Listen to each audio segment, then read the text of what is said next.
Peace, brothers and sisters. Thanks for tuning in to yet another episode of Change Gonna Come. It's me, your girl, Amira Whitaker, here with my co-host, Marcus Champion.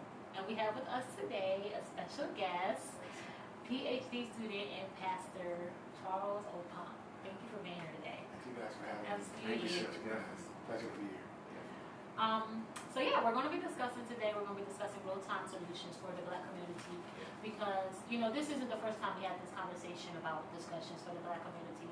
There's nothing new under the sun. We've all, every people for generations have been having this discussion, but I think that a lot of times, at least recently, they're real broad, like, oh, we need to separate, or we need to unite, we need to do this, but not like actual, it's not actually put in, you know, real-time solutions. So that's going to be the discussion today. First and foremost, I want to start out with the current event as usual. And today we're going to be discussing Mr. Andrew Gilliam. Yeah. As we all know, he just recently won the primaries for the Democratic election for the governor of Florida. And if he do win, he'll be the first Black governor of Florida. And not only him, you know, we had Stacey Abrams. She just had a victory. It just seems like minorities are making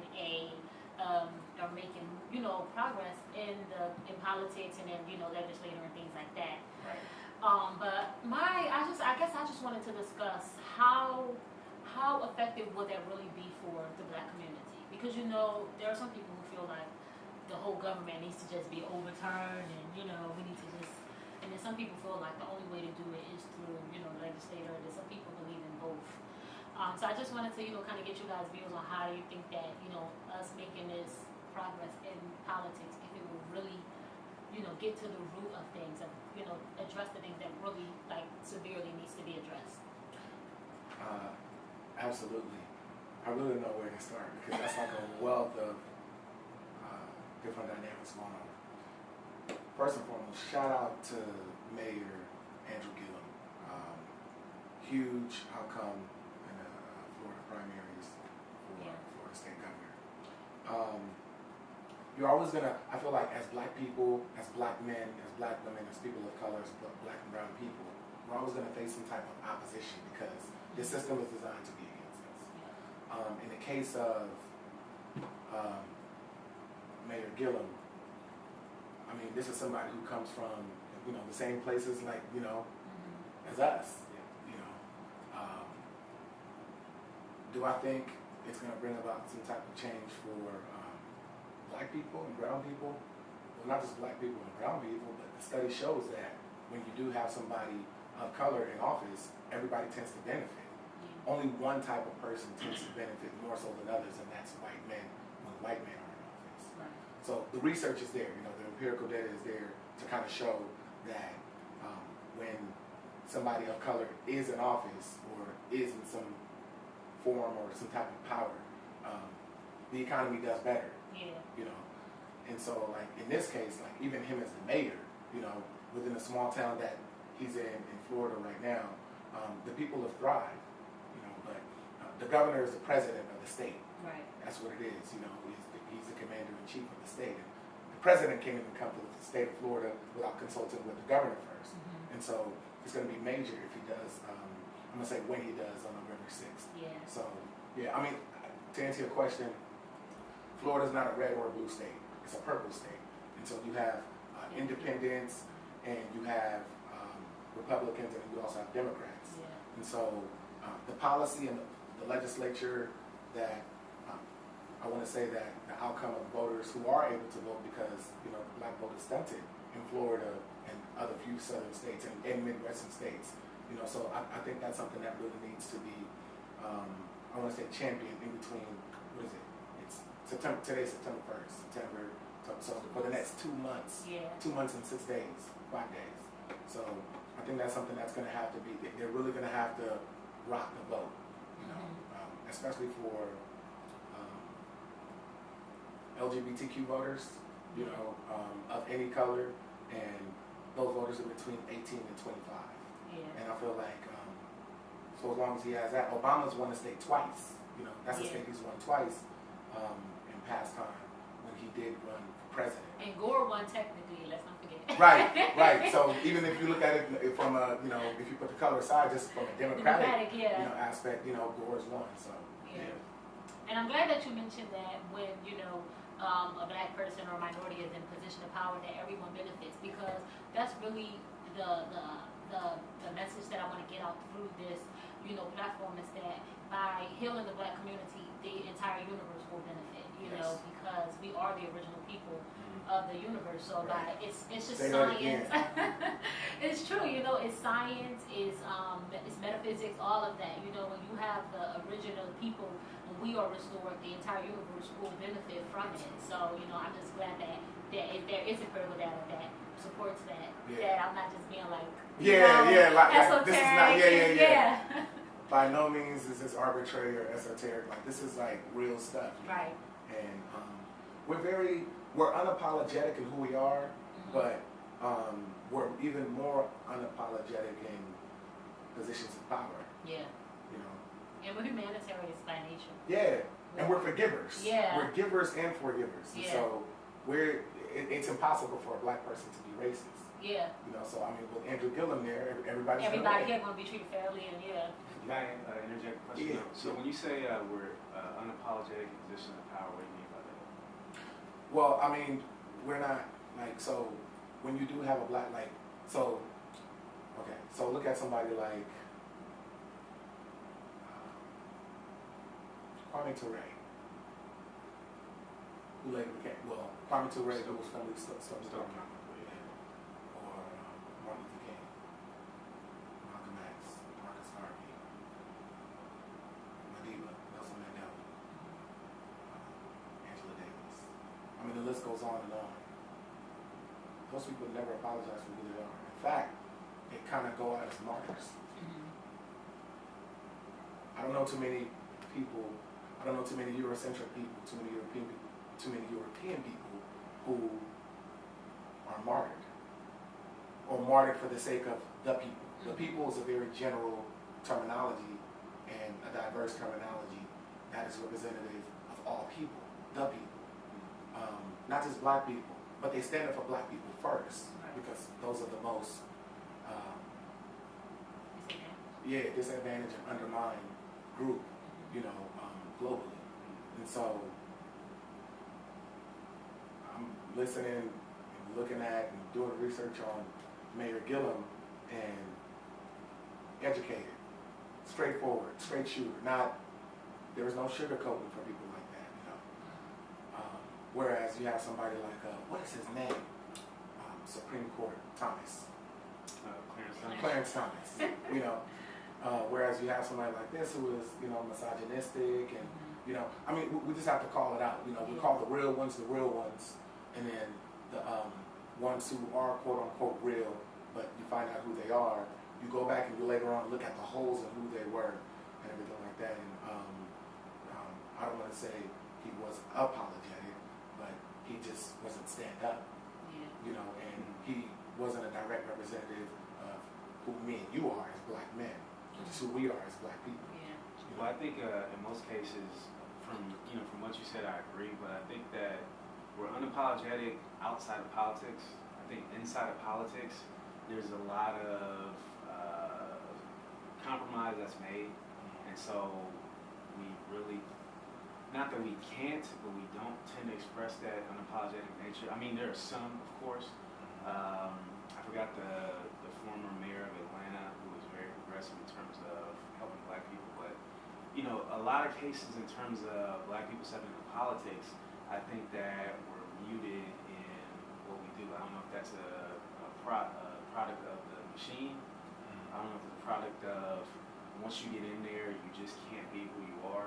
Like, I know in terms of getting elected, you can't be who you are to get elected, because the vote isn't just black. Unless you live in a black city, the vote isn't just black. So you got to say something to get other people to get on board. You can't say, oh, I'm about to give jobs to all the black people, and the white people will vote for you. It's not going to work like that.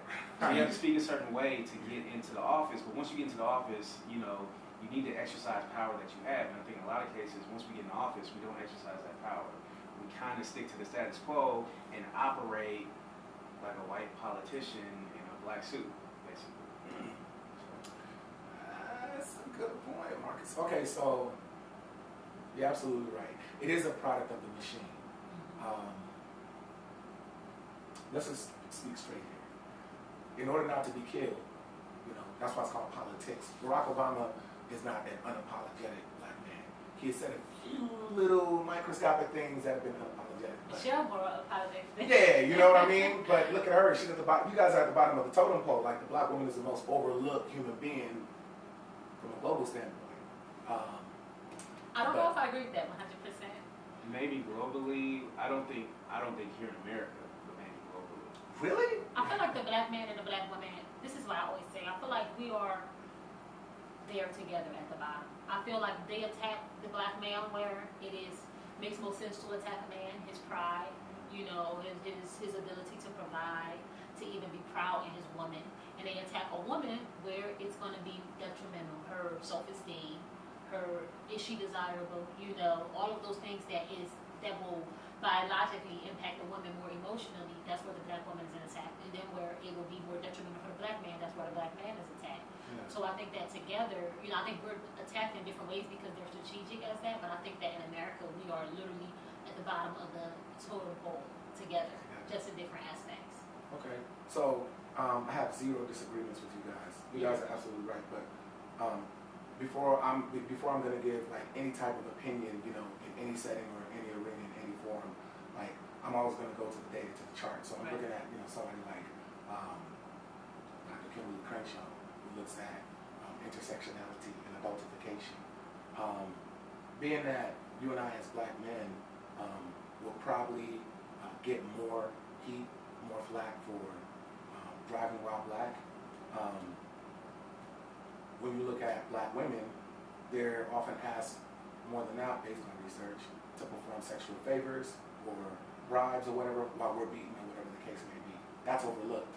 And a lot of people don't know that. That's why I say overlooked. Right. So the term I'm looking at is overlooked and undermined.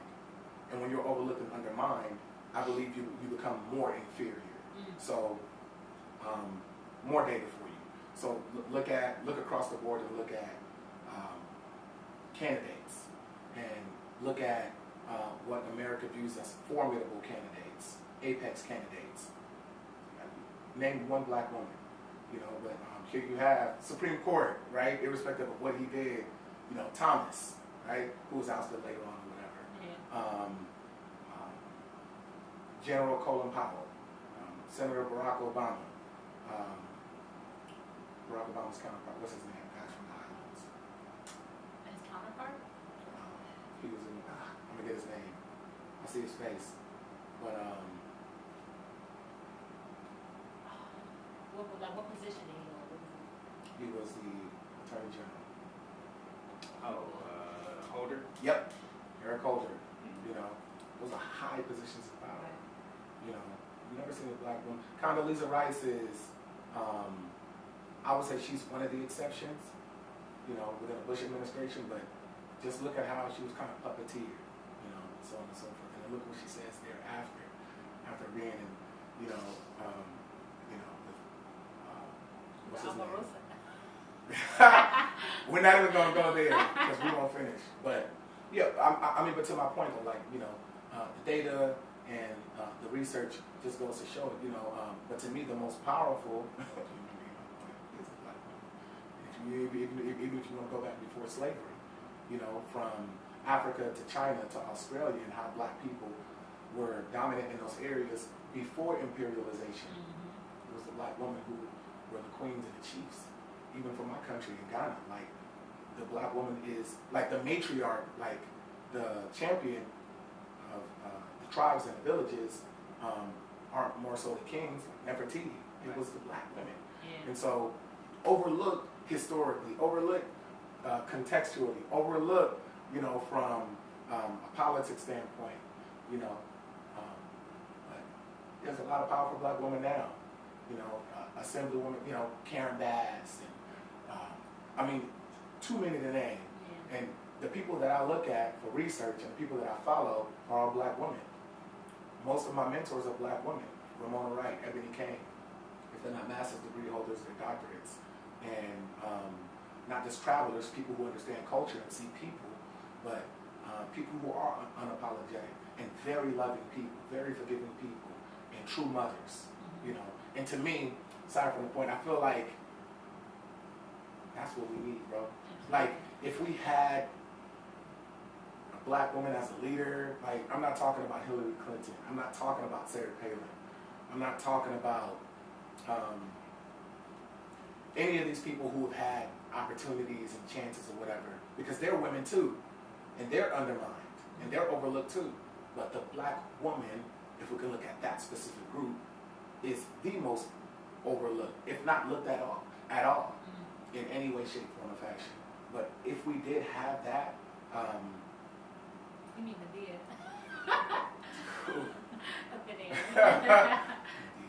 yeah. But no, I get exactly what you're saying, especially as far as overlook, especially when it comes to things like police brutality or like, you know, like what happened with the young lady at the Waffle House. It did not cause that much of an uproar as when, you know, some black men were attacked. Yeah, Freddie Gray or Eric like, Garner, it's true. It, you know, it doesn't provoke the same emotion oftentimes because black women, especially if she's not a black woman of a certain stature, I would say the standards are higher. For a black woman to get the support, you have to be on your best behavior, 110%. You can't, if you talk back and you did something to deserve it. Or you know what? And I'm sorry to cut you off, but Serena Williams. Yeah. Look at her right now, like really, you guys are tripping on a bodysuit? How many white women have worn bodysuits? And they showed it too. Like, how many white women have worn bodysuits during a tennis match? Yeah. This is somebody who was she came out of Compton. She's from where we from, right around the corner, you know, and has set records, broken those records, and surpassed anybody else in the men's field in tennis and the women's field in tennis, and it's still going above and beyond. You know, given that she's married to a white man, I don't think that's neither here nor there, because a lot of people want to speak on that. But just look at her accomplishments, and she's another unapologetic person who doesn't have any remorse for who she is or where she comes from. You know, I think she stands in that, and I feel like a lot of her endorsements are geared towards that, her unapologeticness. Well, I will ask this, but do you think that, because even though she does face a lot of flack in the, you know, through the officials of tennis or things like that, she still gets support. I know because I hear white women champion her all the time. I hear white men champion her. I don't think she would get that much acknowledgement or acceptance from them had she been married a black man, especially an unapologetically black man. You know, she would have went up there with you know, Muhammad Ali in his prime or things like If that. she would have married the old Kanye? Yeah. College dropout Kanye? Yeah, I don't know if they will be like, oh, Serena's so amazing. Yeah. They will find, you know, things to nitpick with her about. Yeah. But I didn't want to get off topic. Sorry. No, it's okay. No, I mean, this is, you know, this That is was a what good happens. chime in. But I do want to say that, like you were saying, it's the machine. So for me personally, I feel like for black people to get the change, or not just for the universe to get the change that we really need as far as getting rid of white supremacy, which breeds anti-blackness, going through politics, I don't think that would be the answer. I'm not knocking it because I believe in diversity of tactics, and I believe we need to attack this monster from every angle. But I believe that in order to really put it into this thing, like, because it's something that we have to attack with force. We can't, you know, like, be nice about it. We have to, like, really actively go against this monster. And I don't know if going, like I was saying earlier, it's like a fly trying to get to the spider via the spider web. You know. All right, so that was it for the current event discussion. I think it was a really good discussion. It was great. I learned a lot, you know, personally, which is why, you know, like I told you all, I promised my viewers in the beginning, and I want to keep this promise that I want to bring people in who are informed, who are, you know, also not just informed but enlightened and open-minded, that can not only you guys can learn from, but myself as well, because I'm a regular girl from Pennsylvania, and I just know that I have the will to want to end white supremacy, but I'm not exactly sure how. So that's what this show is about, just seeking those people who are more informed than myself to, you know, to add to me and my knowledge and my body of knowledge. So with that being said, I want to thank both you guys for, you know, sharing your insight for that current discussion. Today we're going to be discussing, like I said, real-time solutions for the most disenfranchised and disadvantaged original black members of the human family. And I want to reiterate, and I'm going to continue to reiterate to you all, that this, even though the primary focus is on, you know, the black community, specifically here in America, this is with the attempts to, you know, benefit the entire universe. Because anyone who's in tune with the universe, if you're even the slightest bit, you know, spiritual, I'm sure we can all feel that there is a yearning, a universal yearning for a real shift in human consciousness. People want real, tangible change. I just feel like we can't put our finger on what it is that we need to, do in order to actually get to the other side of that. And I personally and truly believe that, really addressing and attacking white supremacy for what it is, in order to restore the, original people to their corrected place, physically, mentally, emotionally, spiritually, is what needs to be done. I feel like we can't get to the other side of that change. We've tried to go around it for hundreds and hundreds of years, and people are still dissatisfied. So I personally believe that in order to get to the other side of that shift in the universe, we have to address white supremacy. It's just what it is. That's just what I believe. So with that being said, my first question for you is, do you agree with the notion that white supremacy is, what's a two-part question? So do you agree that it is the most pressing issue, in the universe right now? Why or why not? And then also, do you think that we can, that we can get to a real change while avoiding that issue of white supremacy, which breeds anti-blackness?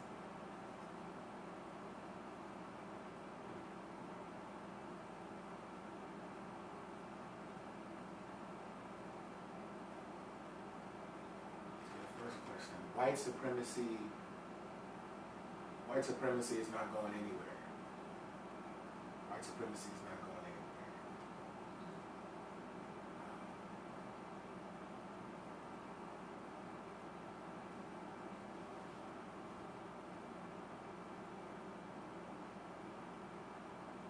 Anti-blackness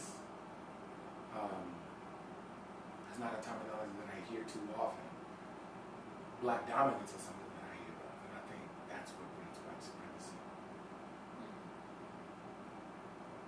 When you say black dominance, you mean, it just makes you mean as far as our natural ability to just excel and, overcome, make lemonade out of lemons and Just who we are. right. Yeah, because like you come to Cape Coast in Ghana, and you see what you see, and you go throughout, you have the Dutch and the French, the Portuguese, which are right at the top, and they've colonized. Like the whole of Britain is colonized. 30-something countries on the continent of Africa, and then you have French and Dutch who have colonized that. Like these are all white people, right? Yeah. But when you look at the notion of why, and the question that's always asked is what if and why. Well, we have a what if with Ryan Coogler's film, with Black Panther. We were just talking about that. Yeah, or the creator of the comic, the Marvel creator of the comic of Black Panther. There you have an untainted, an uber untainted plateau of black dominance. In fact, ask yourself the question: is it really black dominance if nothing else is able to come in? It's just control and power. A very powerful universe. This is a powerful universe that has no inferiority of black people. But it becomes tainted when power and control wants to be wielded by outside forces and outside agents. And then you have structures and agencies and institutions and systems, as you put it, machines, that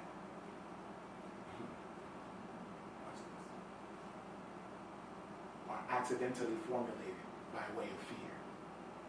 Do you think it's accidental, or do you think that it's... No. So you have purposeful and then you have accidental. Right. It was purpose to enslave black people. Racism and white supremacy was accidental, to the second question. How so? How? It was accidental in that they didn't. So the dehumanization came from the behaviorisms that white people used on black people within the transatlantic system. prior to getting them on the ships because they lived there. Shaka Zulu tells us that if you watch the movie Shaka Zulu. That's been a while. Or Alex Haley's Roots. Yeah. They didn't mean to do that. That fell into their lap. What do you? So you? It was accidental. Like they didn't mean. I'll put it to you like this: they weren't that smart. Don't give them that much credit. Is what I'm trying to say. That's what I mean by the accidental thing.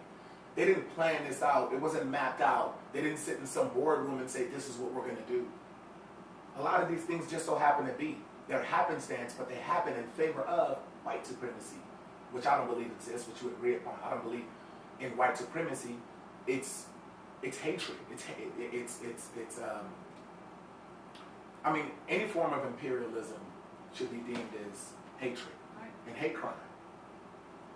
So that's the way I look at it. I feel like oftentimes, and we too, like I recently had to break that. We're institutionalized by even using the terminology white, you know? And I no longer even want to use it in this podcast. I'm just going on to say that, and that's how unapologetic we become. By not even acknowledge, because when you don't, like the black woman, when you don't acknowledge something, you give it less power. So you guys, as powerful as black women are, they know that they give you less power when you're not spoken of. When you don't hear it, when you don't see it, it's not existent. But so that's kind of what I mean by the whole accidental. Because they didn't mean for it to, some things just so happen to turn out that way. So do you mean slavery in general, or like what do you mean, what accidentally happened though? I'm trying to understand that. Like, what do you mean? What accidentally came about from imperialism?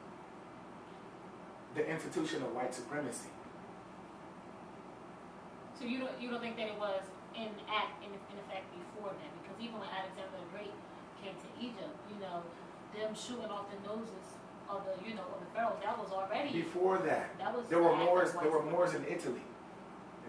Yeah, before that, right? They didn't come to us. We were already scattered.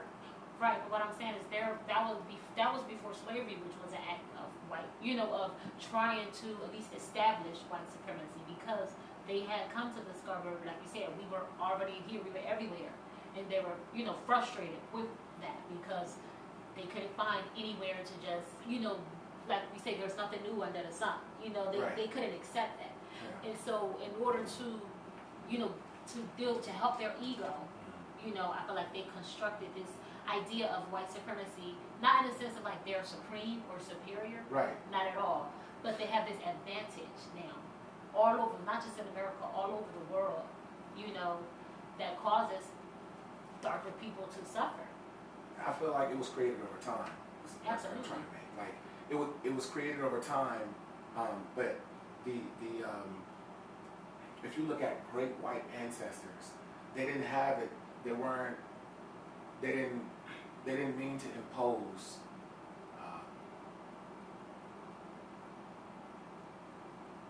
the complex intellectual system that exists today. That was developed over time. Absolutely. Or rather, let me ask a question like, what do you think? Because even if you were to give an exchange of places, if you were to trade places between black people and white people, and put blacks in the position of where whites are now, and the supreme level that exists amongst Europeans, how many underdeveloped countries do you think there'd be that are white, and how many overdeveloped countries do you think there would be that are black?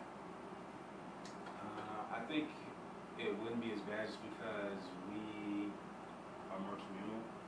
We're not by nature as ruthless, and so I think that resources will be shared in a more equitable way. And I think that so I think if the positions were reversed, it wouldn't be like it is now, because we're just not built like that to be warmongers, not built like that to be ruthless and hateful. Like, we're just not built like that. So I don't think it will be the same way it is now. But going back to what you were saying, I don't think it was accidental. I think it was just the evolution of how they work. Because when you look at white civilizations before African transatlantic slavery, it was the same system, it just was in a different form. It was aristocrats and proletariats. It was always a body who thought that they were better than the rest. It just, before it was the royals and the plebeians. And then it evolved into, you know, I think at some point they recognized that they were the global minority.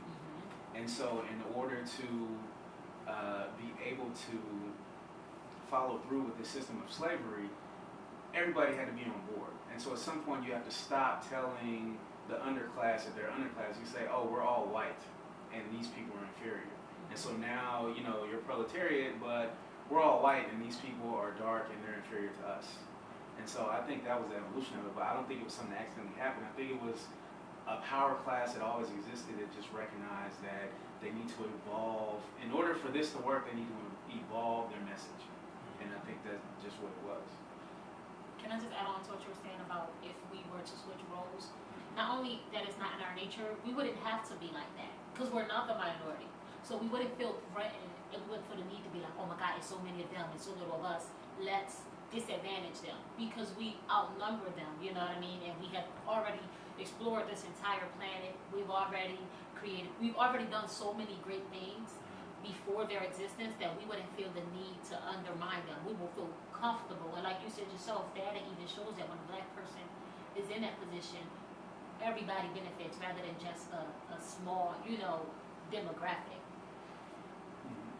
So my question is, so you don't think that white supremacy is an issue? Is that what you're saying? Or, and which, when I say anti-blackness, I mean just from the smallest scale to the largest scale, meaning The results. The results as far as microaggressions to macroaggressions to being killed to just being, you know, treated.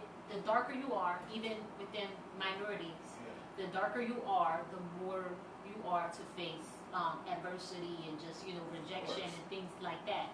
I believe that that's not something that's just innately in human beings. I don't think that you're just born thinking that darker is worse. I think that that is something that is a result of something else. You know what I mean? Yeah, most definitely. I mean, at its greatest form, yes. So, is white supremacy an issue? Of course it is. Yeah. The people dying in the streets at the hands of cops, at the hands of white cops, black cops, you know, because, you know, that institution of government is controlled by whites. And so there you have it, you know, and in the streets, they're the law, point blank period. And so whether you follow the rules or not, you know, you have people who just fell victim to that in so many different ways.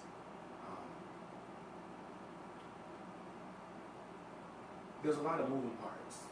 There's a lot of moving parts. If I can digress back to the accidental portion, just for sake of clarity, I don't believe, and this is always going to be theory because nobody can, you know, really truly prove this, but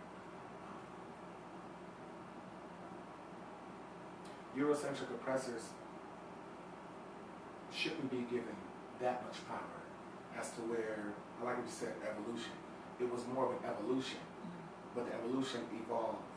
The evolution stems and is originated from fear and then exchange, an exchange of I don't know what. When you watch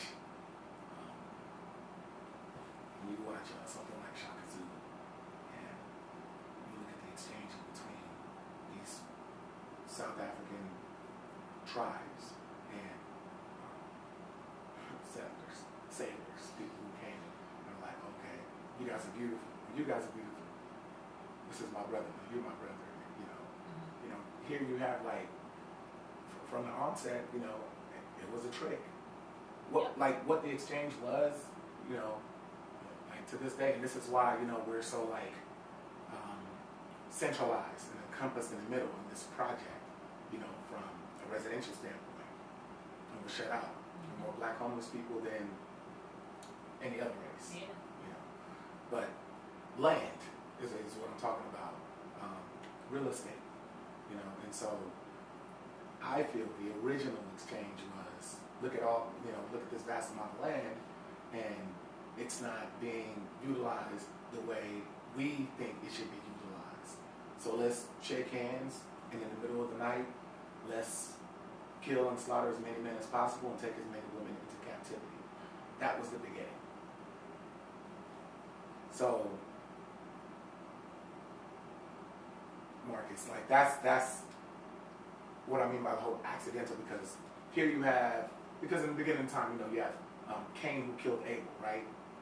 Not realizing that it would cause all these other different things that would happen. But it's just like, it just so fell in place that way. The evolution of Cain killing Abel brought about so many different other atrocities, if that makes sense. That Cain did not plan out. There's no way he could have forecasted that. It was just what it was at the time. And so people who sailed and were looking, I call them pirates, because that's what they were. Right. And they came and they saw some beautiful people, beautiful land. People were in shape.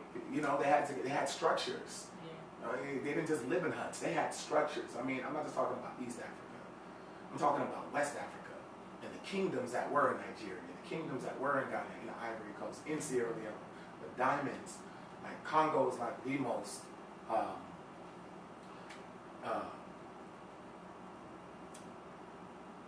resourceful place on the face of the earth. Somebody in there calling all that drama now. Yeah, but guess what? The richest country is the most poorest country. Than any third world, than you name it. Than any third world country in Europe, than any third world country on the continent of Africa. Congo is like the least, but it was the richest. So I'm just saying, not to say that they saw that, or at least the French saw that. The diamond industry, like now to this day, nobody wants to talk about it. You had one movie, like Blood Diamond. I talk about Sierra Leone. We don't cover Congo though. And they don't talk about the kingdoms that were in Congo. But every country on the continent had a kingdom. So I think that goes to show how. I'm sorry, but if I could just drive the point, I'm sorry there, but the point that I was trying to bring back is that those kingdoms, you think they just folded? They didn't go down without a fight? Oh, absolutely. So I'm just like, it was accidental in that there were more people handing over the keys to the kingdom than there were more people fighting. But they fought. Mm-hmm. Africans did fight. But to this day, Africans were losing the battle. I don't want to say we lost the battle because I don't believe in that. I believe in faith, and I just believe that. I don't know when, We're still how. here, right? Yeah, we're still here. And in a lot of places we're thriving. Yeah, so I just want to, I think I get what you're saying as far as giving them that much credit.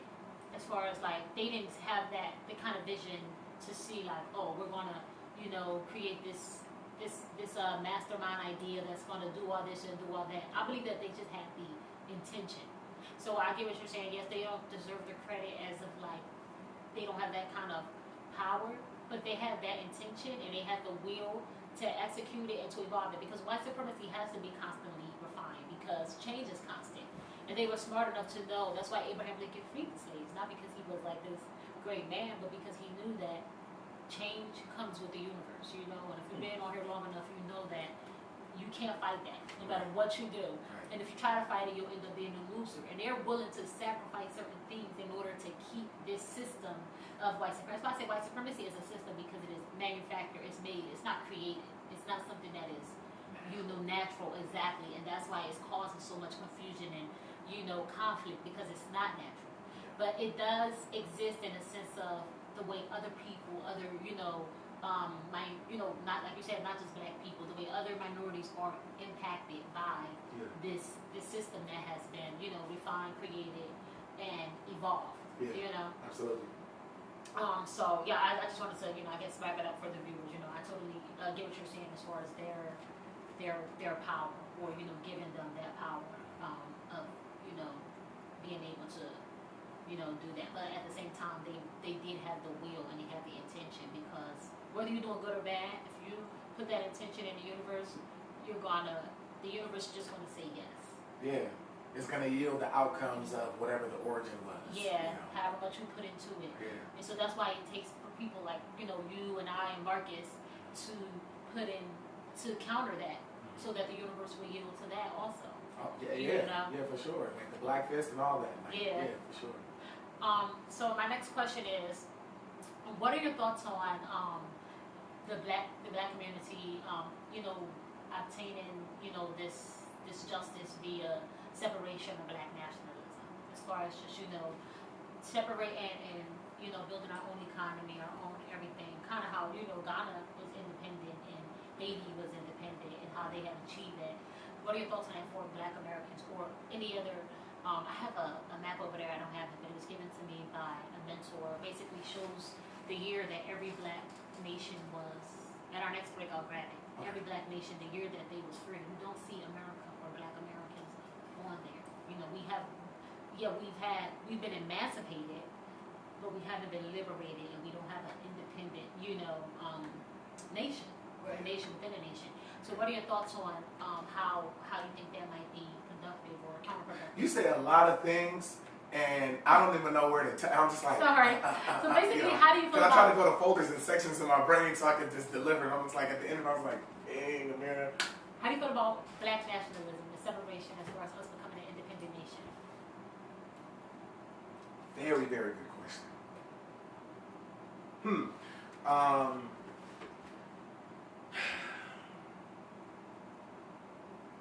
Man, we gotta come together.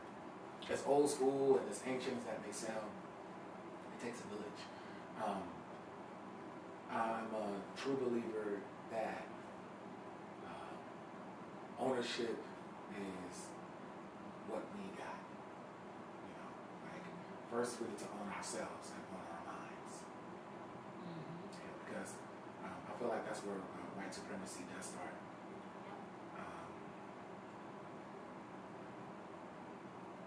Benjamin Banneker,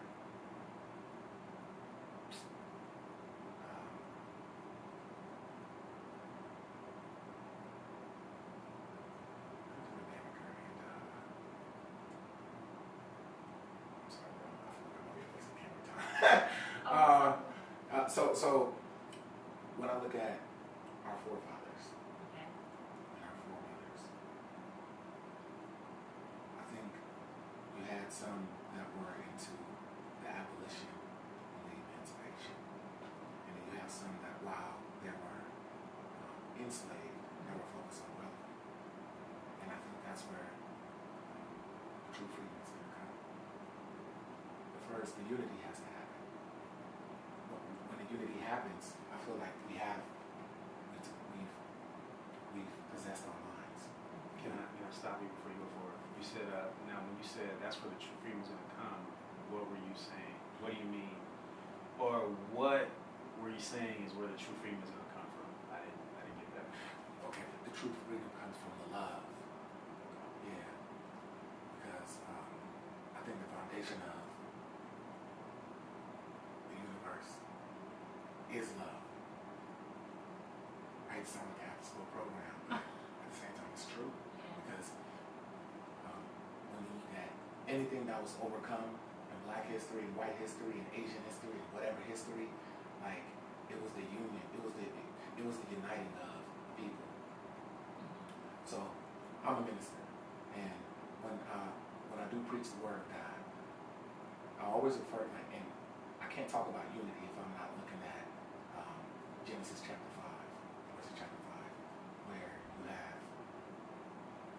a group of people who were, you name it, every nationality was there, and what they did was they were able to build a structure, the Tower of Babel, that was so huge it was going to go all the way up to heaven. And God saw it and was like, nah, I can't have this because these people are going to be on my level. I feel like there's a certain part in the scriptures that either was written, not wrong, but there were parts in there that was omitted because I just don't really understand and see a just and a fair God saying or doing that. But that aside, I just feel like these people, God told his angels that if these people can do this, they can do anything. And that's the grasp, that's the gleaning from that scripture is that, man, if people come together, first and foremost, the foundation of coming together is love and faith. They had faith that they can build something, but the love is what brought them together. And then we break bread. What's mine is yours. There is no mine, in fact. It's ours. Anything that I see is ours. And so, love or pride? Well, I mean, I think in that case, it wasn't necessarily the love about the meal, it was the pride of being great. Oh, pride in the good sense, like. No, pride in terms of. Like the pride comes before fall, like pride, sin, pride like that. You know? Gotcha. So I think it's pride or love. I don't think it's necessarily love that brings unity. It's pride or love. It's either wanting to do something for the betterment or want to do something for your betterment. Yeah. For your selfish. True. Yeah. Absolutely. You're absolutely right. However, in this context, it did show that they were on the positive aspect that these people wanted to do this together, because all you heard was we. If we do this together, we, some had bricks, some had mortar, some had stone, some had whatever the case may be, and they were building a structure. So God had to scatter them. I really understand that. I'm not gonna act like I do. I don't understand it. It doesn't make any sense, bro. But I'm just saying that to say, I feel like that's step one. The fundamentals of any organization or any institution or any agency, anything that wants to capitalize on any capitalistic mindset is unity, getting it together, aggregating, and not separating. So that's the first part. What are we talking about right now? I just kind of lost my. No, I was just basically saying, what are your thoughts on the propositions that Black people should separate, or Black nationalism as far as the solution for the Black community? Yeah, I feel like that's one of the first solutions, like just finding the wherewithal to come together, and then thereafter we can talk, because once we do come together, now we can talk. Then thereafter you have like a building of wealth. Yes. The 97% of the power on this planet is money or some type of trade, or whatever the case may be, and we don't control that. We don't control that. The other 3% is like super broken down in between. That 3% is actually pretty large, but there are other little small things like when you look at the aspects of how one is able to go outside of the United States and study and travel abroad and just do some of these things, the minute things, like it takes money. So how are we able to, let alone just come together, but build without, some type of financial aspect, attached to us. So that's the next part, and that's where land and real estate and I think real power does come from. Yeah, and then you have generational wealth, which most of these companies or most white people who are millionaires and billionaires and trillionaires is that they have a generational line of wealth built off of us. Yeah. Because if there's even if they didn't build it off of slavery, they went and stole something, or they took something that was passed down to them or inherited from Africa. Because all wealth comes from Africa. Life comes from Africa. Yeah, life comes from Africa. Yeah. So it's just like when you look at who comes from Africa, not just are we going to take the resources from Africa, but we're going to take the people. And their minds. The first thing you take is their minds. Absolutely. But take their mind, and you got them for an eternity. Yeah. So I think that's what we're trying to break. We're trying to break the mindset of imperialism, the mindset of racism, this structural mindset of the machine of being led astray, just going with, not really understanding that America's a corporation, and so on and so forth. That America is a corporation. It's not this country of liberalism and egalitarianism. Like, understand that this is a corporation, a real corporation, with stakeholders throughout Europe. And so that's why you have I'm going to get off topic, but yeah, it's a corporation, like at its best. And the states are LLCs, if you can put it like that. They're small corporations. Oh yeah. And so on and so forth. A lot of people don't know that, though. And I feel like that's a part of having the mind. So I do believe in wokeism. I just feel like some people do need to go to sleep sometimes. But at the same time, I believe in education. You charge. Yeah, exactly. Charge up. So I'm glad that you mentioned love, because I feel like you talk about black nationalism or separating, people automatically try to put this negative stigma of like, it's bad, it's evil, you're trying to take us back in time, or like you're trying to create some type of race war, when it's really just black people coming together in love. And I think that, you know, one of my favorite artists and just one of my favorite song lyrics and one of my favorite songs is when Stevie Wonder says and asks, change your words into truth and then change that truth into love. And I feel like that is so important because a lot of times we, you know, love can get what it can't be, but love, the idea of love gets tainted because, you know, we just think of like love and like, you know, just unicorns and rainbows and every day. It's just, you know. Right. The sensationalized aspect of love. Exactly. Or, you know, love is sex, or love is kissing, or love is balloons, like you said. Yeah, but exactly. So I think it's important that we realize that, you know, we have to truth then love. Because truth has to be, you know, the basis. I think he even goes on to say, and maybe our children, grandchildren, and their great-grandchildren. Yeah. Like you were saying about generational wealth and just, you know, building a foundation on that. So I think I'm glad that you mentioned that because black nationalism, I feel like it's gotten this bad stigma of like black people who are just angry and like, and just gonna like. That's how they view the Black Panthers. Yeah, and it's like it's really just us trying to come together and do for ourselves and loving ourselves because we can't come into agreement until there is love. And as long as there is white supremacy, there will be anti-blackness. And as long as there's anti-blackness, even us, we are, you know, co-conspirators of anti-blackness. So we can't come together in unity as long as there's still self-hate, you know. Oh man, you took it right from me. I was just about to say that. When you said that, I was like, that's self-hate. Yeah, exactly. Yeah, so I think that it's very important that we, you know, we keep that, you know, the love in the equation, but just, you know, truthfully, you know. So. Yeah, absolutely. Black nationalism. I don't like the term. No. Yeah. Black globalism. Like this is our we're the real Jews. We're the chosen people. Yes. You know. And the Bible says in so many different aspects. You know, like you are a chosen generation, a peculiar people, a royal people. We're royalty. And that's why I use the terminology king and queen, you know, and so many other people who do believe in the black liberation and black nationalism, so to speak, black independence, you know, do refer to themselves and ourselves as that, you know, we're princes and we're princesses. And so as long as that's where we start to get the mind back. We actually start speaking that stuff. Yeah. Because there's truth, like you said, in the speech. And once we start to speak that truth, we can love on one another. Like, hey, he called me a queen. Yeah. She called, you know, and now we can really appreciate one another. You know, that we're not niggas, you know, but we are brothers and sisters. And even greater than that, we're kings and we're royalty. Yeah. So.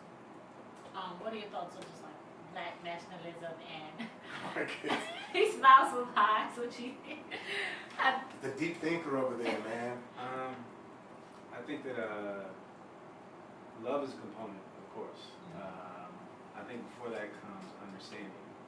You know, one of the people that I followed, I listened to was Dr. Jordan Rich. She talks about epigenetics, and that is the transferring of not only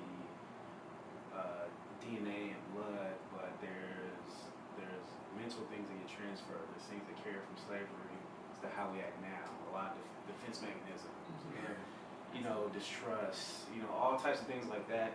And I think understanding comes first because a lot of people don't even know why they are the way they are. You know, distrust we have, self-hate. Like some people will look at that and just think that people want to be that way. I don't think people want to be that way. They don't understand why they are the way they are. Yeah. And I think there needs to be a lot of healing and understanding within our community. Then healing, understanding, then the love, then the planning, then the action. Because we can't unify until we understand how our minds have developed. You know, I was just talking about this with my friends on another show. I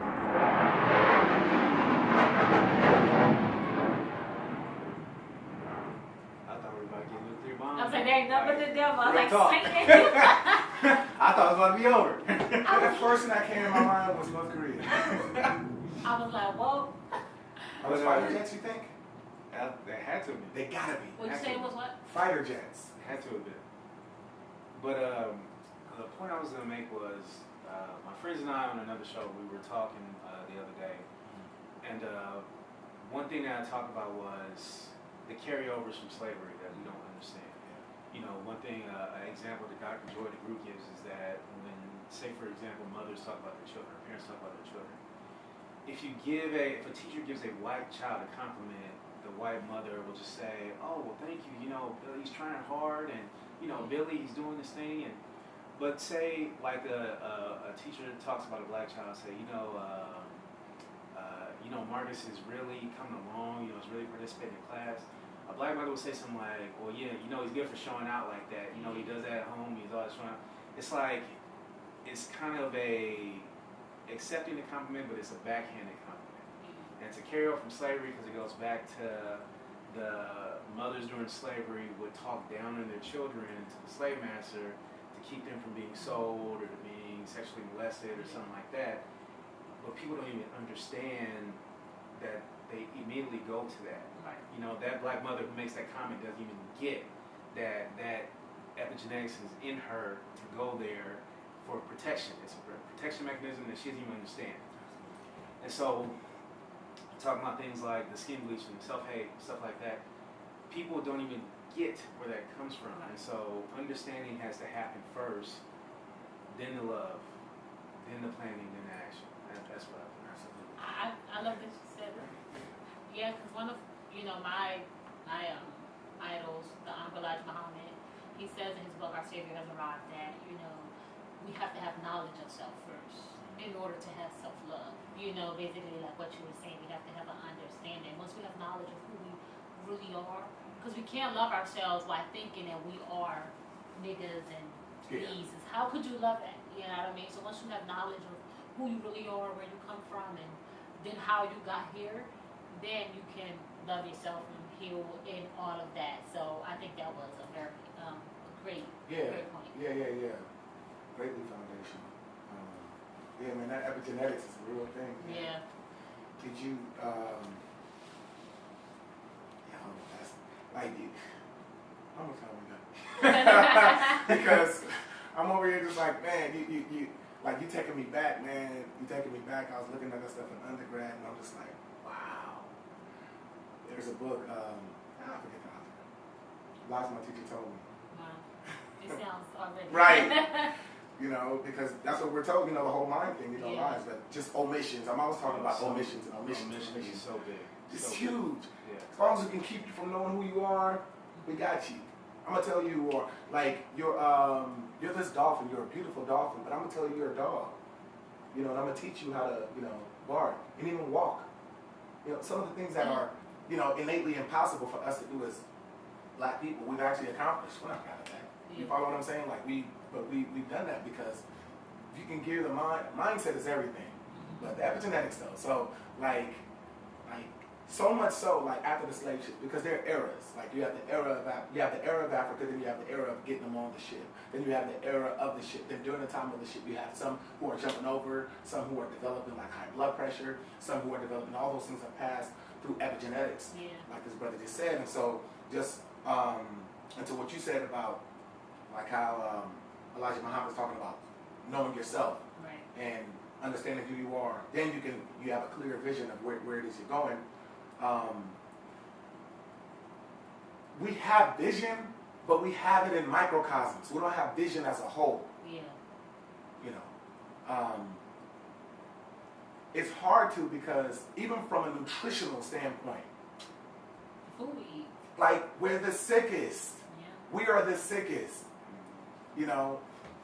We develop and have the most cancer. Like they injected AIDS in us.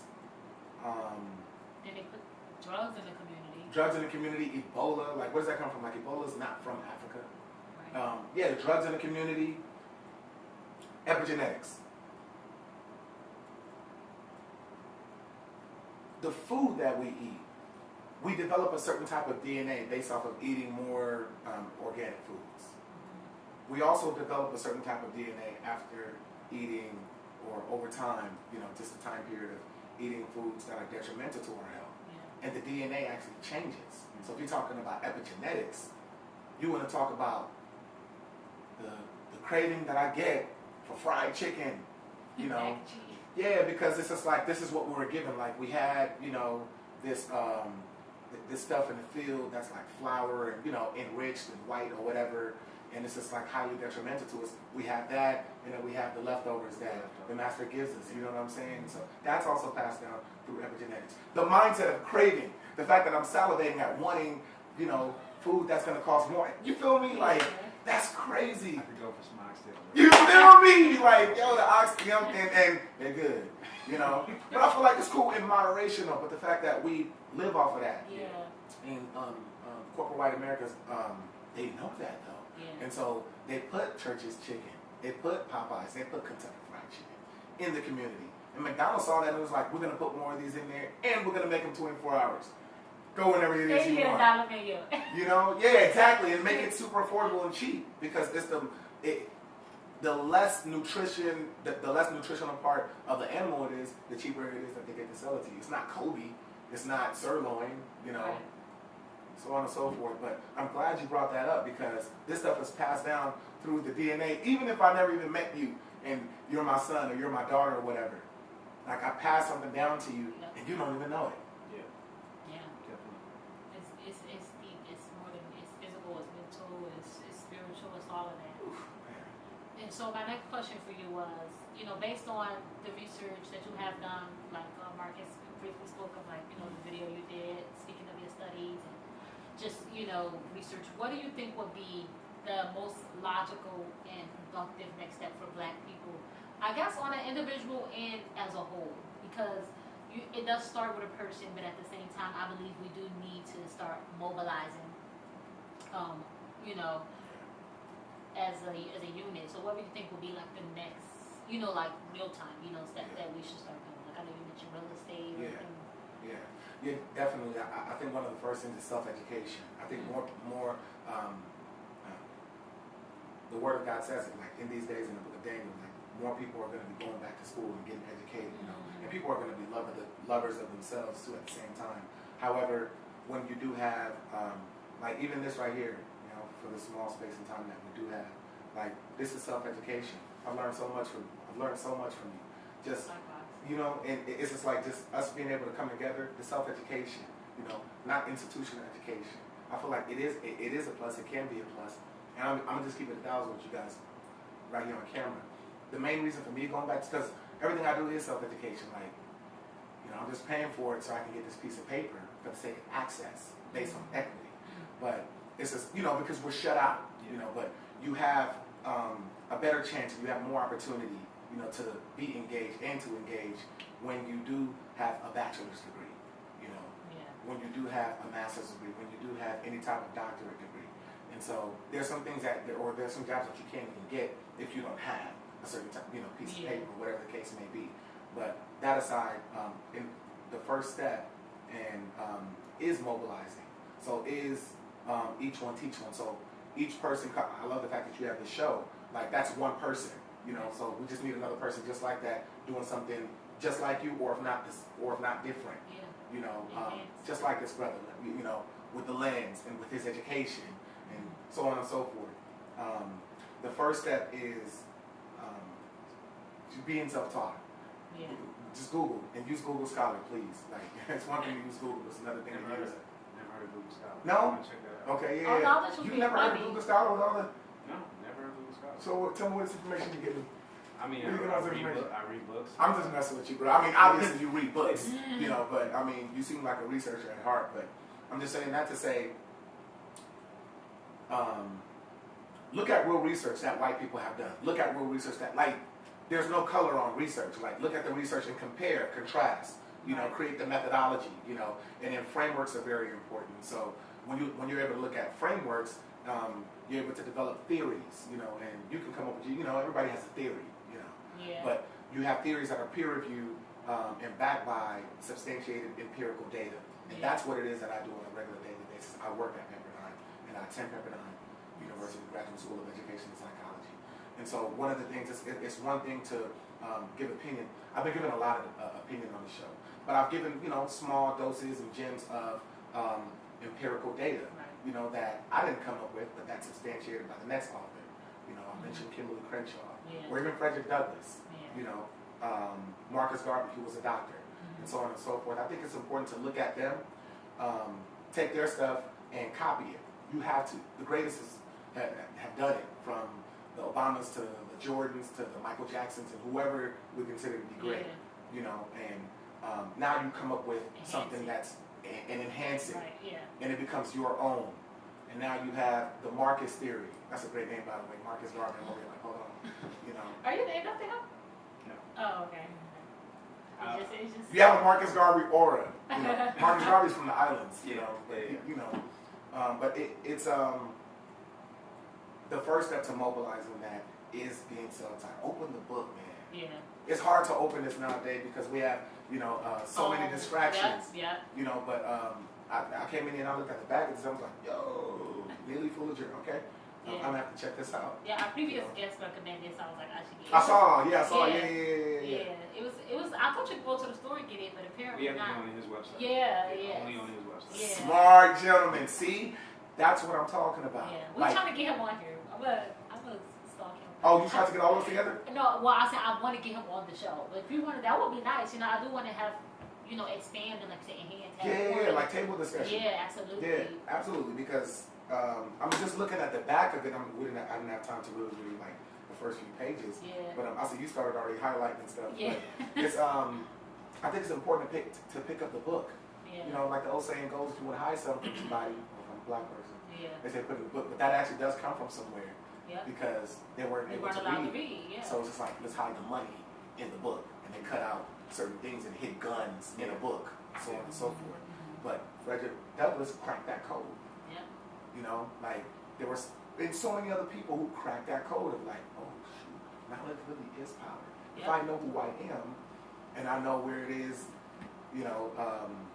from a Harriet Tubman context, she wasn't able to read. But she understood, like she was a geographer. And she had logic. She had logic, so, but who's to say how much, and then lose one passage, who's to say how much more powerful she could have been, right? Yeah. And this is no flack given to her, but if she had the knowledge, the book. Yeah. Well, there was always a fear that once black people got the knowledge, once African Americans got the knowledge, that they would take over. We just be like them. I forget because I'm reading 2 books back to back. I just read The Habits Ever Been Told, and I'm reading Slavery by Another Name. I forget which one it was in.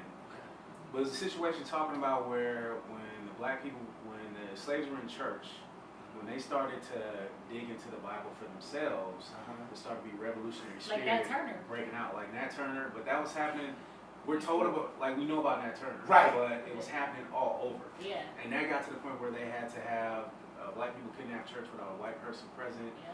They had to have a black overseer in place. Yeah. So they always understood that once we dig into it and start to get our own interpretation, that revolution will begin to happen. Yeah. And I think one of the biggest things you said that I want to piggyback on, that's one thing that can happen now that black people need to start doing is to dig into facts and data rather than opinion. Yes. So many black people walking around talking about, oh, well, it ain't like that because I know these people and it's like this. Like, like 0.00001% right. of the people. So speaking nationally, you can't speak nationally because you don't know the national. Like, you just know your circle. Right. And your circle is a grain of sand. Yeah. So it's like, if that. Yeah. So we need to start speaking on facts and data rather than just opinion. That's something we can do tomorrow that would change things immediately. I'm glad that you said that too, because that just confirmed something for me. Because even as I started reading the book, and I'm like just praying, or like meditating, and it came to my spirit. God, like I need to go on a quest for knowledge. Like really go on, like just dive, into it, And another thing that I've, Dr. Amira Whitaker. yeah, you better go, girl. Back to school. Yeah.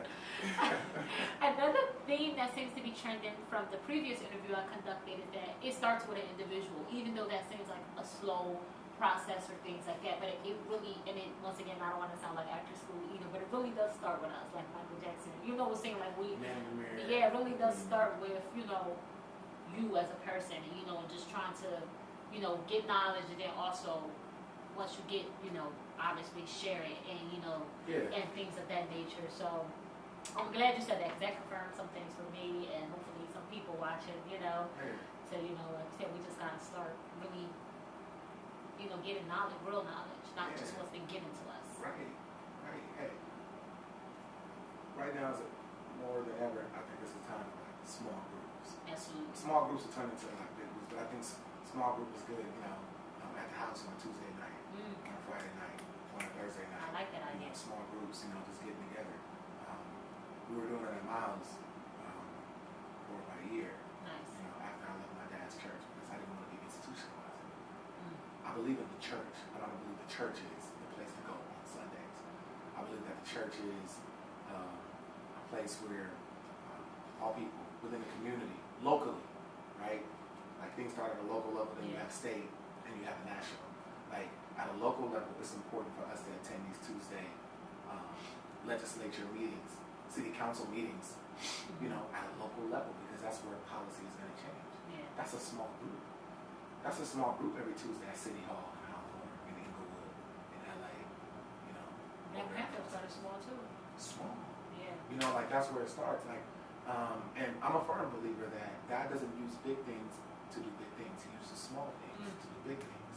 And so, like, no, somebody gonna see the show and be inspired by Queen Amira and all the knowledge and, you know, the love, especially because that's what you exude on this show. You know, this brother right here, like what you just said is just like, I say this all the time, but man, it's another brother that looks like me and talks like me, who is speaking like me, saying that it's not all about opinion. Yeah. And opinion, that's where fights happen. But when you get somebody fact, they're just gonna be like this. Last night at 10 o'clock, where were you? You know, this is like time, place, who, what, when, where. Like those are called facts. Yeah. There's one cat, Michael Imhotep, I listen to. Yeah. Quote he says is all proper documentation ends all conversation. Ooh. Yeah, I love that quote. It's another quote. Yeah. He said he said proper, not just documentation. Proper. Yeah. Now I'm just gonna say I love the how everything has come full circle, and the note that we're ending on with just, you know, knowledge is power. Absolutely. And you know, it goes back to the quote, change your words into truth. Knowledge is truth, because you can't, it's something that you know. It's not something, you know what I mean, it's inarguable. You can't argue knowledge, you know. Absolutely. So, you know, once we have that truth and that knowledge, then it can evolve into love, you know. And that's, you know, how we can really, I guess, you know, start really mobilizing and uniting as people. Yeah. I mean, overall, I think I really enjoyed sitting here talking. Like, I enjoy having you brought great energy. I want to let you know that. True king and queen, you know, like, not just here, you know, for FaceTime or whatever the case may be, but man, you guys are a purpose. People don't be realizing it, but like the type of like the language, who we are, how we look, like the shades and the tones, and what we exude, man. We spew love, and overall, that's my message to all people, man. All people, you know, people who hate me, people who like me, people who don't know me, people who whatever, you know. Let's come together. Let's reason. Like let's come together and let's reason. Like what's good? What's the problem? Yeah, like I was saying, and that's my message. You know, and the purpose of this show is to, like you said, to get all people involved in abolishing, you know, anti-blackness, which is a result of the system of white supremacy. Not because I'm black or because, you know, on black pride, black power, even though I am proud to be black. Okay. But it's because it's not right. You know what I mean? It's something that it needs to be corrected in the universe. I truly believe that, you know, the universe supports any attempts to get rid of it, to, you know, restore justice and correctness into the universe, because the universe suffers from, you know, inequality and injustice just as much as we do. And so I think it is important that all people give this issue the right attention that it deserves, you know, because people's lives are being affected. And that's why Black Lives Matter started, because they were trying to get the message out there that these are people's lives. It's not just black people don't like black people. Like if that was just the case, whatever, bye. You know what I mean? Right. It's people's lives, their children's. It's generational. It's literally hell. People are living in hell, and they don't have to be, and it shouldn't be that way. So I believe that everyone should be passionate about this, not just black people. Every human being, should be passionate about this issue. Absolutely. Yeah. Shout outs to all the non-black people who are fighting the black struggle. Yeah. Because although they can't really identify, with it, they can connect to it. Yeah. It's something I always say, like, you can be, you see a dog in the street, you see a cat in the street, there's a humanistic side of, like, I believe there was a, you guys seen the movie Castaway? Yeah. You see the part where he was selling back and everything like that, and the whale came to his rescue. He was going to drown, but the whale carried his raft. Wow. And it's just like a whale somewhere in the middle of the Pacific Ocean sees the value of life. Yeah.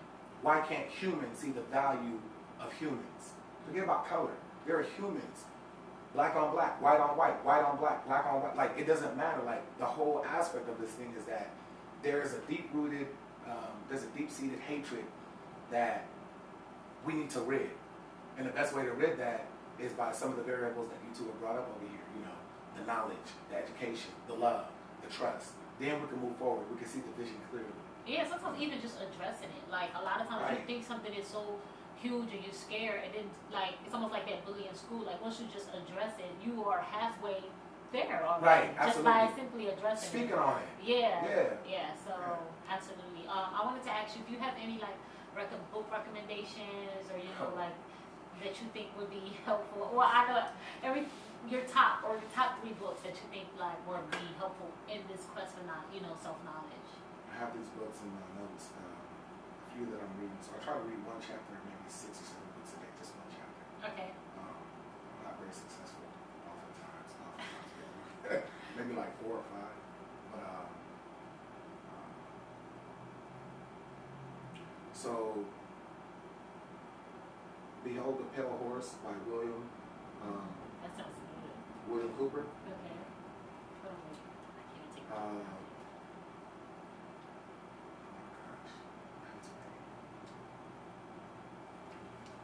The New Jim Crow is one that do I have that on Kindle or Audible? I have an Audible. Yeah, that's next up. The Jim Crow, okay. Michelle Alexander. Would you like to introduce that book, Marcus? Yeah, no. The New Jim Crow by Michelle Alexander is dope. I think I maybe on like chapter 3, chapter 4. The New Jim Crow is bigger than just referencing, the 50s and the 60s during the Jim Crow era. It's talking about the line and, of course, the school prison pipeline. Deep, man. Jaden Smith talked about a little bit about that. I don't know if you saw any of his interviews recently. He was on Big Boy's Neighborhood. I saw that. He was talking about Oh my gosh. I was like, yo, Will Smith is doing it right. His son just coming down. He's like, look at the schools. Look how they're developed and yada, yada, yada. So then I was like, well, hold on. Michelle Alexander is talking about that in her book. So that. Oh my gosh. Okay, so let me go to this reading list real quick. No worries, yeah. So, I'm sorry, you want to say something? Oh, no, I was just going to say something in the meantime, but if something came to you then. So, Switch on Your Brain is by Carolyn Leaf. Okay. I'm reading that right now. The Souls of Black Folk by W.E.B. Du Bois. Okay. I'm reading that. So if you would have to say, once I'm finished this, what will be the next book this way, the New Jim Crow and Behold the Pale Horse, which one do you think would be? Wait, so the next book that I would For me, recommend? yeah. That I would recommend for you? Yeah, after this, I'd recommend you read Staying Power. Stay in Power. So neither of those. Staying Power. Stay in Power or Staying. Staying in Power? Staying. Staying in S-T-A-Y-I-N-G. Okay. Staying Power by Peter Fryer. Okay. Yeah, Staying Power by Peter Fryer. And then, of course, I have a few, like a plethora. So we have, like, The African Origin of Civilization by Cheek Anta Diop. Okay. That's pretty dope. The Spirit of Intimacy by Sobon Fu. Then you have Black Skin, White Masks by France Fanon. Oh, wow. Yeah. How Europe Underdeveloped Africa by Walter Rodney. You know, I can text you a lot of these, but you know, for the sake of the podcast, I'm keep it short. Those right there. Then in between, I never stopped reading Malcolm. I never stopped reading Martin. Oh, yeah. I never stopped reading Marcus. You know, and learning more about him, because as I continue to read through my educational play, I'm just like, wow, more of Marcus. Like, wait, what? More of Marcus. And he's the most unsung, even more than Malcolm, because people always compare Malcolm and Martin and stuff. But can we talk about how the fact that Liberia exists because of Marcus Garvey? You know, it's just like, you know, Liberian people don't even have a language because they're slaves, black people from here, men, women, and children that got on the Black Star Line, the ship that Marcus Garvey built to go back to Africa. And that's where they get go back to Africa from, because he developed that as a positive thing to go back to Africa to take over, to create a Wakanda, Right. and a black economy. But we fell short. We fell short because of imperialism. Still, you know. But I just have this unfailing, unwavering belief that one day it may not be as pure and as robust as Wakanda, but there will be a black national, black international, black global civilization that exists away from white degradation.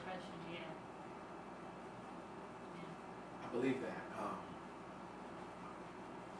That's just me. That's just my optimism, you know. But like you said, the only way of really achieving that is, you know, the coming together, the addressing, the speaking out of it, you know, the knowledge, you know.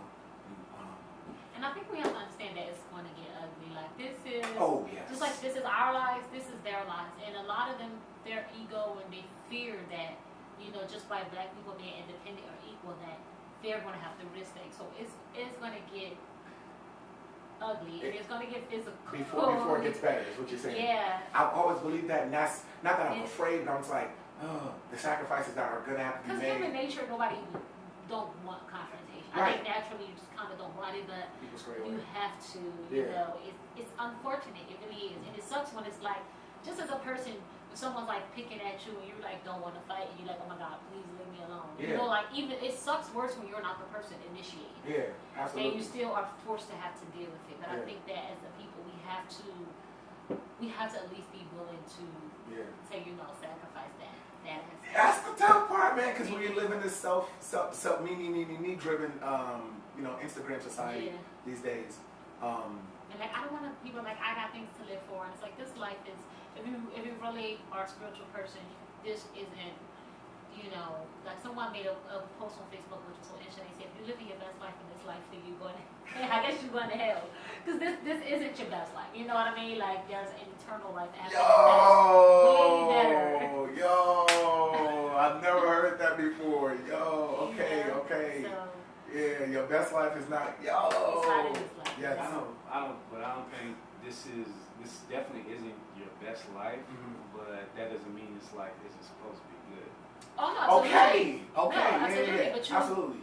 But I guess what he was trying to say is that people, they don't want to sacrifice, they're not willing to sacrifice. I think, like Malcolm X said, if you're not willing to die for it, take the word freedom out of your mouth. Because that's something that you have to be. And I can say that, no, is it my first option? Is it like I'm going to go stand in front of a train like, this is for freedom? No, but if it comes down to that, you have to be willing. Absolutely. And it's like, honestly, I think every person has something that they're willing to die for. Even if you're one of those people who love dogs and you want to adopt one of the dogs, it's something you have to be willing to die there's for. Something. And live for. Absolutely. You know? Yep, likewise. Balance is everything. Absolutely. One of y'all said something that I wanted to chime in on. But I would be remiss if I, you know, I was born in 85. So I would be remiss if I didn't give credit to hip-hop, because hip-hop is what gave me the drive to go back to school. Nice. Truthfully. Well, my wife is the one that said you should go back, so I listened to her. Yes. She told me to go back and I went back to school, so shout outs to the Queen Esther. Yes. She's my rock, she holds it down. She's just like, you should do this, you should do this. I was like, okay. okay. You know, and I never really had a fight in that. Like, it was just like, okay, yeah, you know what, you're right. And so through that, I am where I am now. I have so much more road to pave. But I say that because I got to give a special shout out to hip hop, KRS-One, Dead Prez, Kendrick Lamar, J. Cole. Yeah. And the reason why I shout Tupac Shakur, the reason why I shout out these names individually is because, man, these guys was dropping knowledge. I watched Tupac documentaries, read Tupac, Rose from the Concrete, autobiography, all these different things, and I'm just like, I wanted to go back to school. And so I am studying hip-hop pedagogy along with fatherless African-American male youth and their matriculation into higher education and the success levels. So I've been studying this thing like of hip-hop pedagogy, in which the father of that, his name is Dr. Christopher Emden from Teachers College at Columbia University. Oh, okay. And so you say he's the father of hip-hop? The father of hip-hop pedagogy. Pedagogy, okay. Hip-hop pedagogy is education of people under the age of 18. Okay. Learn about the aspects of hip-hop as they relate to standardized curriculum in school. Oh, So, okay. Teachers College at Columbia, which is where Christopher Emden, and a friend of mine that I met on Instagram named Edmund Ajapong, who is now a doctor, far much younger than me, but it's just like he's a doctor now. Nice. You know, he has his PhD in, I want to say science, educational science or something like that. Okay. Columbia University, but I probably wouldn't be as interested in what it is that I'm looking at right now with black people if it wasn't for, you know, KRS-One. It's old school hip hop, right? Yeah. Tupac Shakur, Kendrick Lamar, J. Cole, Dead Prez, the old Kanye, the young, if I can say, the older Kanye West, from back in 2003, 2004, when, you know, he was making these beats with Rockefeller and College Dropout, and dropping all the knowledge and talk. He did a song with Brandy called I always knew that one day they try to bring me down. And in his lyrics, he's just dropping gems, you know, it's just wealthy. But my the predication of my education comes from listening to hip hop. Yeah. And that's going into the methodology of collecting data from lyrics that talk about fatherless African American males, in which most of these guys were fatherless. Jay-Z, Tupac, who has a father, but he wasn't a present force in his life, and so on and so forth, and all these individuals. So I just love it for what it is. And then I was talking about Kendrick Lamar with How to Pimp a Butterfly, probably my favorite pro-black, educational, liberational album of all time for me. You know, How to Pimp a Butterfly just is reminiscent and it transcends How to Kill a Mockingbird. You know, so it's just like listening to that. It's just like you have all. Make that connection. Yeah, you know what I'm saying. I at the time I was like, what? But I was like, wait, this reminds me of is it Hemingway? Is it? Hemingway? It might be Hemingway. Yeah. Kill a Mockingbird. Shame on all of us. But anyways, but To Pimp a Butterfly is like, that was if I can put it analogously for me, that was that book for me. That opened up. It was a gateway. And through that, you know, I was able to get what it is that I'm getting now. So big shout outs to hip hop and what it gave to me, man. And being able to just know more, learn more, and want to be more for my people, you know, and to my people. So. Yeah, absolutely. I think it's important, like we were talking about the quest for knowledge. I think it's important to all, you know, you have 5 senses for a reason. They send stimuli to your brain. So it's important to hear the messages of the universe and everything. So what you're listening to, what you're reading, what you're watching, all of that is important, you know, when it comes to, you know, knowledge and just keeping your mind in the right place. So I think that's, you know, it's important also. Absolutely. And yeah, so I want to thank you for being here today. Thank you. You brought Appreciate amazing energy. Just, you know, good intentions. I think that's so important, like, because it's so easy to miss the mark, just being a person when you have a thought and then you lose it and just anything. But I really do appreciate, you know, when people come with genuine, good, sincere intentions. And you brought a great, you know, just like a light around a subject that always has such a dark cloud, and it's always, you know, people making it seem negative or feel negative. So to have a fresh, you know, fresh energy and perspective about something and be able to have a talk about it, I really do appreciate that. Thank you. I appreciate the opportunity. Hey, Marcus, I I appreciate And you. Marcus, of course, it's always a pleasure to see you, and you're so level-headed, and your knowledge that you bring, and just concern Yes. for our people, and the concern for the topic. Just being genuine.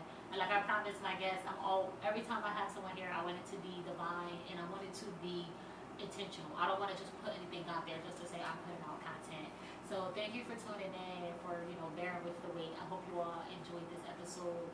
I hope that you learned something. I hope that you were inspired, to be a part of this, change in the universe. Because like I stated earlier, and like the podcast is titled "Change is Gonna Come," that is something that just happens. It is going to come. It's not something that I'm wishing for or hoping for. It's been proven for quite some time now that it's going to happen. So I just, want to be on the right side of it when it occurs. So until then, peace.